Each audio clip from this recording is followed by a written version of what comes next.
누가복음 2장 25절부터 33절까지 같이 천천히 읽겠습니다. 시작. 예루살렘에 시므온이라 하는 사람이 있으니 이 사람은 의롭고 경건하여 이스라엘의 위로를 기다리는 자라. 성령이 그 위에 계시더라. 그가 주의 그리스도를 보기 전에는 죽지 아니하리라 하는 성령의 지시를 받았더니 성령의 감동으로 성전에 들어가매 아침 부모가 율법의 관례대로 행하고자 하여 그 아기 예수를 데리고 오는지라. 시므온이 아기를 안고 하나님을 찬송하여 이르되 주제여 이제는 말씀하신 대로 종을 평안히 놓아주시는도다. 내 눈이 주의 구원을 보았사오니 이는 만민 앞에 예배하신 것이요 이방을 비추는 빛이요 주의 백성 이스라엘의 영광이니이다. 그의 부모가 그에 대한 말들을 놀랍게 여기더라. 아멘. 아멘. 우리가 지금 세상에서 태어나가지고 이 땅을 살아갈 때 지금의 나의 모습은 무엇의 결정체냐 하면 어제까지 내가 살아온 그 결과가 지금 오늘의 내 모습입니다. 세상에 여러 부류들이 있죠. 지금도 아직도 세상에서 그렇게 세상의 것이 전부인 것처럼 그렇게 살아가는 사람들도 있고, 우리는 그러한 세상에서 건짐을 받아서 우리 하나님께서 우리를 너는 내 아들이다 이렇게 삼아주신 놀라운 은혜의 자리에 우리가 지금 이렇게 와 있는 거죠. 그렇게 우리가 살아갈 수 있는 그런 은혜를 입었다, 그런 은혜의 자리에 우리가 지금 서 있다라고 하는 것은 우리의 공로나 우리의 힘이나 우리의 지혜나 지식이 아니라 그 아버지 되신 우리 하나님께서 우리에게 베푸신 그 지극히 크신 은혜의 산물이 바로 여러분과 저라고 하는 거죠. 그래서 지금까지 살아온 모든 과정들을 이렇게 그 순간순간들이 모여서 지금의 내가 된 것이다 라고 하는 거예요. 그러니까 지금의 내 모습은 어제까지의 삶의 결정체요, 집합체다 라고 하는 거예요. 그래서 많은 사람들이 지금 주님 앞에서 많은 비전을 가지고 있기도 하고, 또 믿음을 가지고 있기도 하고, 또 신앙생활을 잘 해나가는데, 그런 모든 것들이 다 내가 잘나서가 아니라 주님이 베푸신 지극히 크신 은혜다라고 하는 거예요. 세상에서 그렇게 숱한 눈물을 흘리면서 살아갈 수밖에 없는 그런 아픔과 그런 혼돈의 시대 속에서 그저 태어난 대로 그럭저럭 살다가 지옥 가는 것이 운명이요 팔자처럼 살아가는 그런 인생 가운데 숱한 눈물을 흘릴 수밖에 없었는데, 우리 주님이 십자가에서 내 대신 눈물을 흘려주시고 내 눈에서 그 눈물을 씻겨주시고 이 자리에 앉아 있게 하셨을 뿐만 아니라 그 이 세상을 창조하신 우리 하나님이 우리의 아버지가 되시고, 그 아버지 되신 그분이 너는 내가 사랑함으로 내 아들을 목숨으로 주고 너를 대신 샀다, 네가 내 아들이다 이렇게 말씀해 주시는 그 은혜가 얼마나 큰지 모릅니다. 그런데도 불구하고 그런 자리에서 또 수십 년 생활을 하게 하셨을 뿐만 아니라 그런 하나님의 일꾼으로 삼아주셔서 어찌하든지 우리의 삶의 현장 가운데서 주님을 기쁘시게 하는 그런 인생을 살아갈 수 있게 하셨다. 이 얼마나 감사한지 모릅니다. 여기 오늘 본문의 말씀은 시므온에 관계되어진 이야기입니다. 이 본문의 말씀을 가지고 설교를 들어보셨는지는 잘 모르겠어요. 그러나 이 시므온이라는 사람이 우리 주님 오시기 전에 이렇게 태어나가지고 그 시대에 이제 죽음을 앞둔 그런 인생을 살아가던 그런 사람이었는데, 성경에서 말씀하실 때 의롭고 경건한 사람이다 이렇게 그를 표현하고 있습니다. 의롭고 경건하다라고 하는 것은 이 안과 밖이 깨끗하다는 거예요. 다르지 않다는 겁니다. 하나님께서는 이러한 자들에게 성령님으로 말미암는 교통이 있게 하여 주시고 그분들을 이렇게 귀하게 쓰시는 것을 성경에서는 우리가 볼 수가 있습니다. 우리가 이렇게 밥상을 차린다든지 할 때 보면 그릇이 여러 종류들이 있어요. 질그릇도 있고 쇠로 된 그릇도 있고 또 큰 그릇도 있고 작은 그릇도 있고 있는데, 그런 여러 가지 그릇 가운데에서 아주 자주 쓰이는 그릇이다 라고 하는 것은 질그릇 같은 그런 보통의 그릇인데, 가끔 쓰인다 라고 할 때는 어떤 그릇이 가끔 쓰여요? 귀한 그릇이 가끔 쓰입니다. 반면에 또 아직도 그렇게 쓰임받지 못하는 그릇이다 라고 한다고 하면, 안과박을 시므온처럼 깨끗하게 준비를 하고 있다 보면 하나님께서는 그 그릇을 언제 쓰겠어요? 아주 귀할 때 쓰게 되는 거죠. 지금 이 시므온은 의롭고 경건한 자였는데 이스라엘의 위로를 기다린다 이렇게 말씀하고 있습니다. 누구를 기다린다는 거예요? 메시아를 기다린다는 거죠. 메시아를 기다린다. 근데 메시아를 기다리는 사람이 지금 의롭고 경건하다. 어떤 사람을 얘기하는 거예요? 순결하고 성결한 주님의 신부로서의 삶을 살아가고 있다라고 하는 것을 말씀하고 있습니다. 그러니까 그러한 자에게 오늘 성경에 보니까 성령님이 어떻게 했어요? 그 위에 계시더라. 성령님이 그 위에 계시더라. 의롭고 경건해서 안과 밖이 깨끗한 사람으로 우리 신랑 되신 예수 그리스도를 기다리는 정결한 신부로서의 삶을 살아가는 그 시므온이라는 사람 위에 성령님이 그 위에 계시더라는 거예요. 성령님은 증거의 영이기 때문에 그냥 같이 계시는 것이 아니라 이렇게 예수 그리스도를 증거할 수 있는 그런 자들에게 함께 하셔서 사명을 부여해 주십니다. 이 의롭고 경건한 삶을 살아가는 시므온에게 우리 주님이 무슨 사명을 주셨느냐? 너는 죽지 않는다 라고 하는 사명을 주셨어요. 죽지 않는다. 무슨 너는 이스라엘을 뒤집을 거다, 아니면 전 세계에 나가서 복음을 전할 거다, 이런 사명이 아니라 너는 그냥 그 자리에서 어떻게 하는 거예요? 그냥 죽지 않는데요. 다시 말하면, 바꿔서 말씀드리면 너는 살아있어야 된다. 이 사명을 준 겁니다.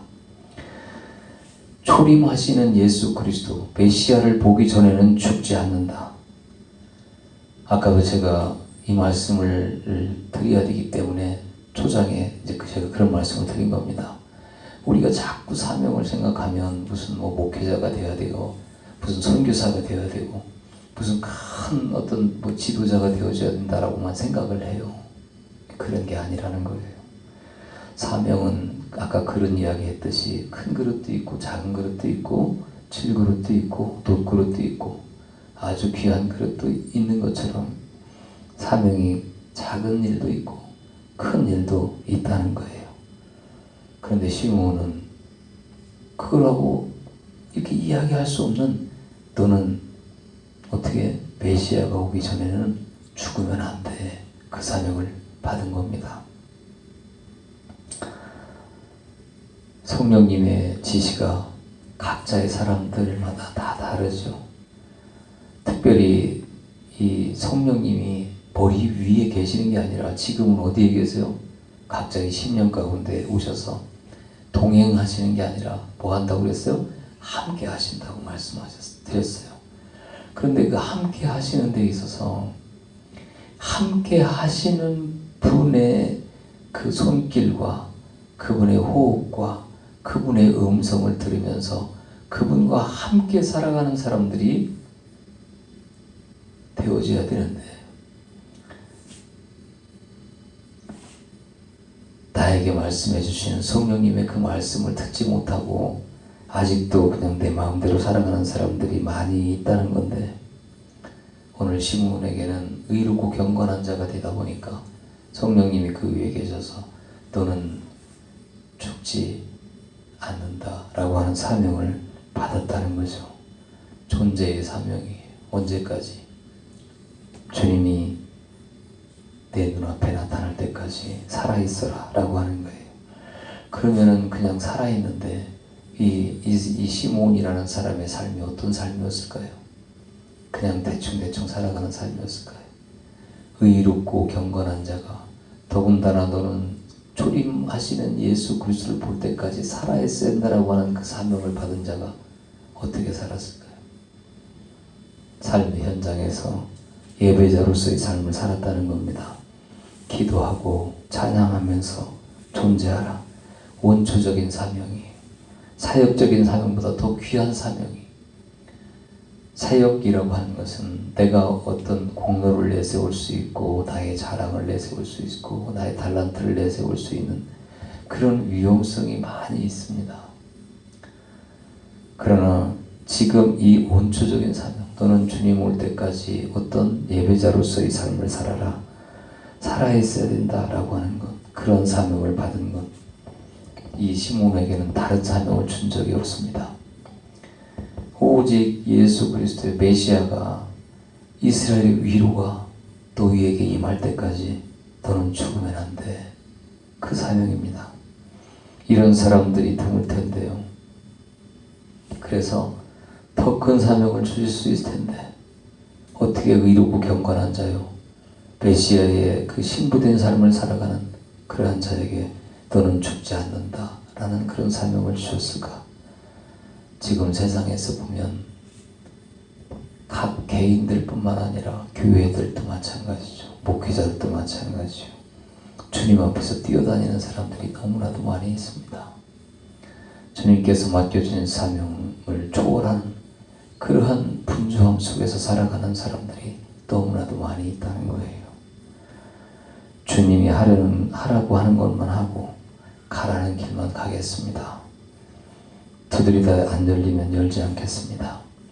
그래서 내가 지금 어느 곳에 있든 어느 위치에 있든 어느 시간에 있든 나는 평안합니다 라고 하는 자세가 되어져야 되는데, 나에게 능력 주시지 않으면 안 합니다, 나에게 힘 주시지 않으면 안 합니다 라고 하는 그 자리에서 예배자로서의 삶을 살아가면 되는데, 나는 그렇게 살 수 있는 존재가 아닙니다.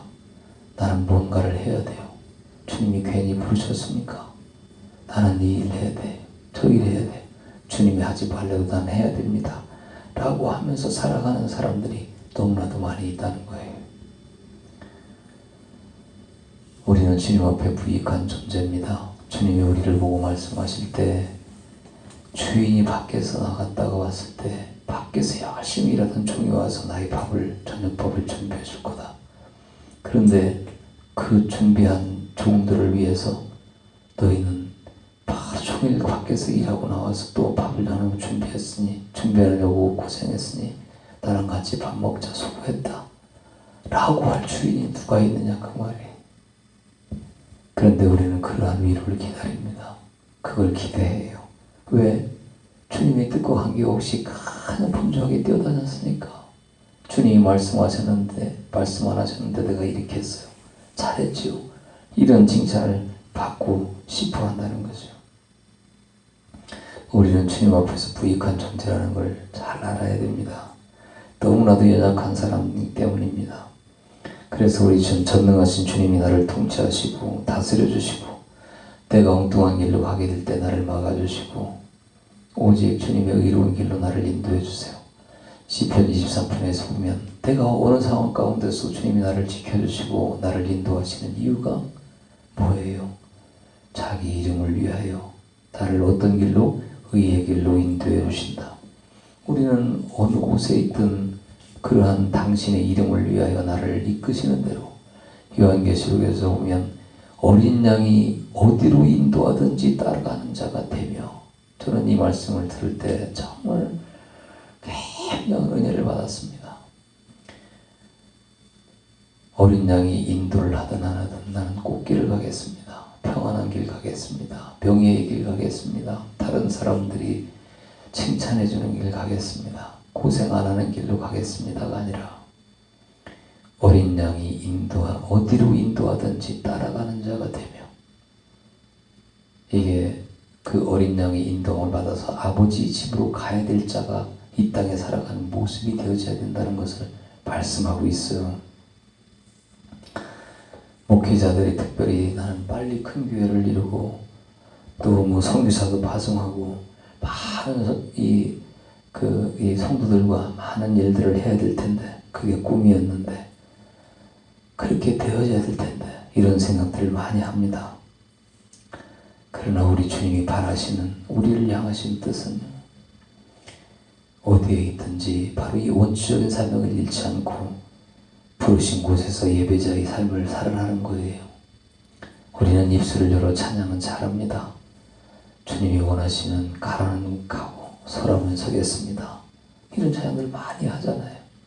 그러나 그건 입술로 그냥 주절거리는 찬양일 뿐 우리는 늘 분주합니다. 뭐 때문에? 주님 앞에서 달려다니려고요.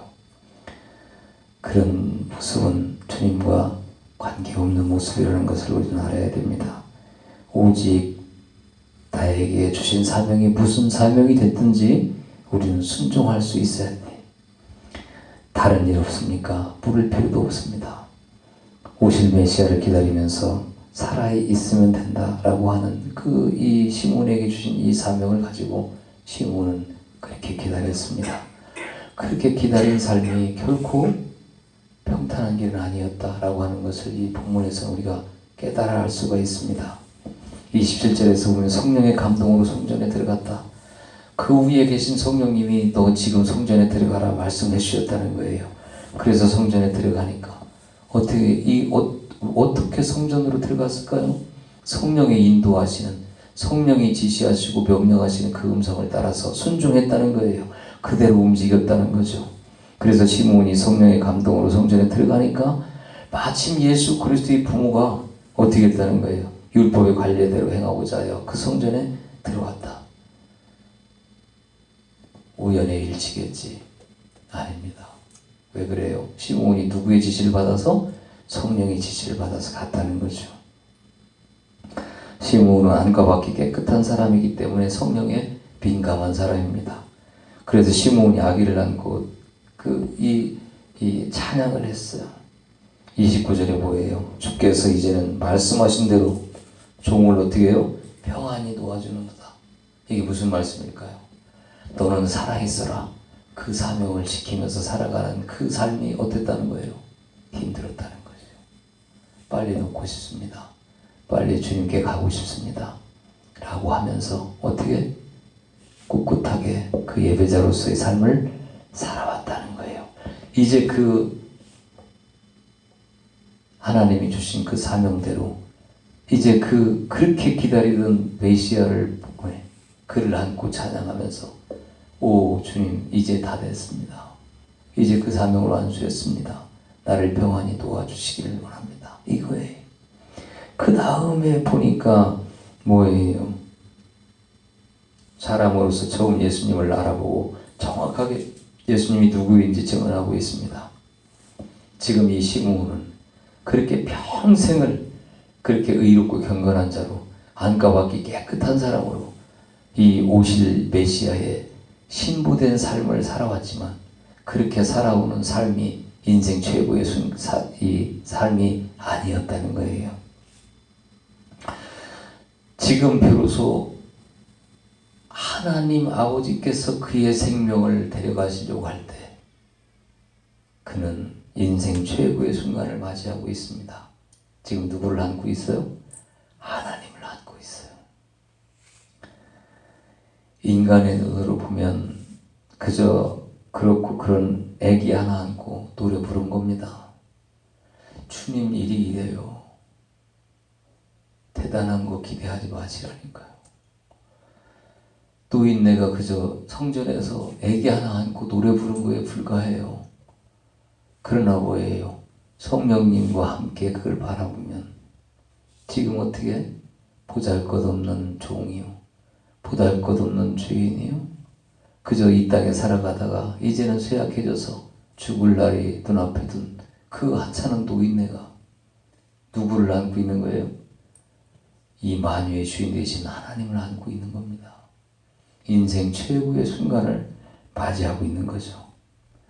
거룩하고 경건하게 살다가 성전에서 애기 하나 안고 노래 부르고 죽은 겁니다. 누구를? 하나님을 안고요. 그러나 이 시므온은 주의 명령에 따라 순종하며 살았던 이 시므온은요, 지금 인생의 최고의 순간을 맞이하고 있는 겁니다. 사랑하는 여러분, 매사에 작고 고달픈 일이라 할지라도요, 성령의 인도하심이 있는 곳이라면 그곳에서 예배자로 사십시오. 우리 권사님도 집에서요, 다니는 곳에서 예배자로서의 삶을 사세요. 주님이 원하시는 인생이 그겁니다. 지금 우리 권사님이나 제가 무슨 대단한 세상을 뒤엎을 일을 할 수 있겠어요? 나에게 주어진 삶의 현장에서 늘 다시 오실 메시아를 기다리면서요, 예배자로서의 삶을 살아가는 겁니다. 기쁘고 감사한 마음으로.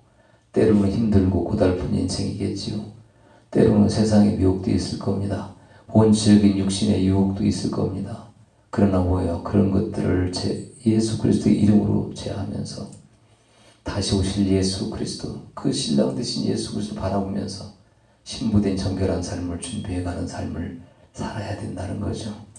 그걸 지금 말씀하고 있습니다. 그렇게 살아갈 때 우리가 주님 손잡고 아버지 집으로 가기 전에 인생 최고의 순간을 우리는 맞이하게 될 거라는 거예요.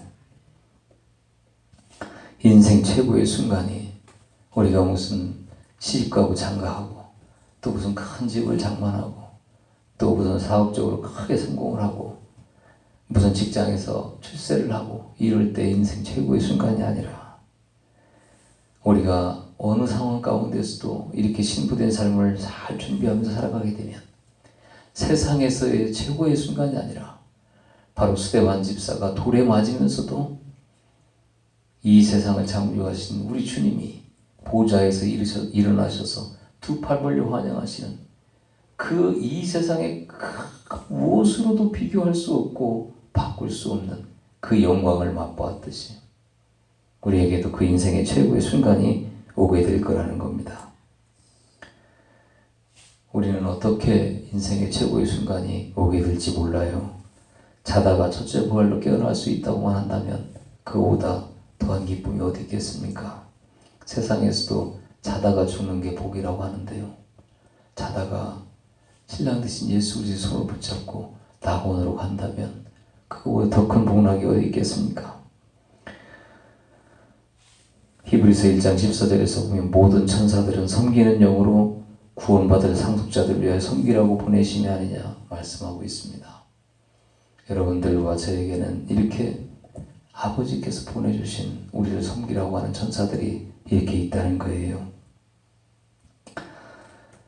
성령님의 지시를 받아서 성령님과 함께 한다고 그러면 천사들이 이렇게 우리를 도와서 인생 최고의 순간을 맞이할 때까지 우리 인생을 지키고 보호해 주면서 주신 사명에 감격하면서 살아가게 만들어 주신다는 거죠. 우리에게는 생애 최고의 순간이 아직 남아 있습니다. 실망하실 거 없어요. 낙심하실 거 없습니다. 내가 지금까지 인생에 왜 이런가? 나는 왜 이렇게 태어나가지고 여태껏 이런 모습으로밖에 살아가지 못하는가? 라고 하는 생각이